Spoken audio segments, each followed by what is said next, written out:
ঠাকুর হলো জাতির শত্রু, ঠাকুর মুসলমানের শত্রু, ঠাকুর ঢাকা বিশ্ববিদ্যালয়ের শত্রু, ঠাকুর বাংলাদেশের শত্রু, ঠাকুর জাতির শত্রু, ঠাকুর হলো খ্রিস্টানদের সবচেয়ে বড় দালাল। মুসলমানেরা বাংলাদেশে বিপদে থাকে ইহুদি খ্রিস্টানের হাতে, আর ঠাকুর লন্ডনে বসবাস করে।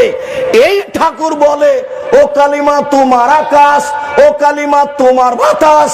আমি আজ থেকে 30 বছর পূর্বে বলেছি তোর বাপের আকাশ।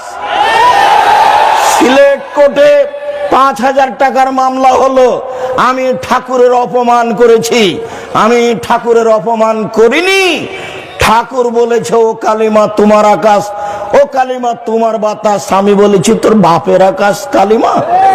মুসলমানের বাচ্চারা অশিক্ষিত, ও প্রাধান্য দিতে পারে ঠিক ঠাকুরকে, তার গানকে প্রাধান্য দিতে পারে।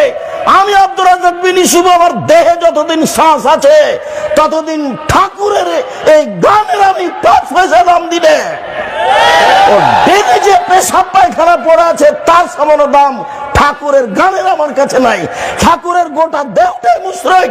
ঠাকুর নিজে হিন্দু, ঠাকুরের কলম হিন্দু, ঠাকুরের কর্ম হিন্দু, ঠাকুরের জাতি হিন্দু, ঠাকুরের গান হিন্দু। ঠাকুরের কথা আমার ছেলে মেয়ে পড়বে। 1971 সাল থেকে বাংলাদেশে আজ পর্যন্ত কোন শিক্ষিত মানুষ শিক্ষামন্ত্রী হয়েছে এটা আমার জানা নাই। আমি দীর্ঘদিন থেকে বলে আসছি, খ্রিস্টানের দালাল ঠাকুর, সেই ঠাকুরের গান আমার ছেলে মেয়ে পড়বে, এটা আমি কোনোদিন গ্রহণ করিনি।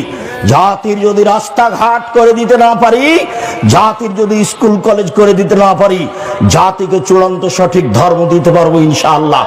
ধর্মের ব্যাপারে জাতিকে ফাঁকি দিয়ে পরকাল হারাতে রাজি নই। এইভাবে দিন কাটাতে আমি আব্দুর রাজ্জাক বিন ইউসুফ প্রস্তুত নই। সঠিকটাই জাতির কাছে পেশ করার চেষ্টা করব ইনশাআল্লাহ।